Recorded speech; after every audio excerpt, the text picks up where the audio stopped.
চোখের শান্তি বুঝি এটাকেই বলে। আলহামদুলিল্লাহ, আমার বেঁচে থাকার সার্থকতা এখানেই। আসসালামু আলাইকুম, হ্যালো বন্ধুরা।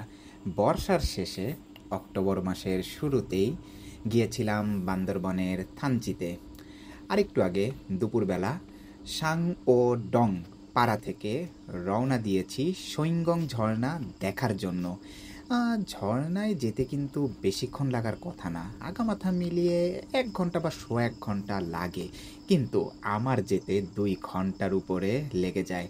কেননা এত সুন্দর জুম এবং সবুজ পাহাড়, সাথে মেঘের খেলা। মানে ছবি আমি সাধারণত কম তুলি, কিন্তু এদিন এত বেশি ছবি তুলেছি যে বলার মতো না।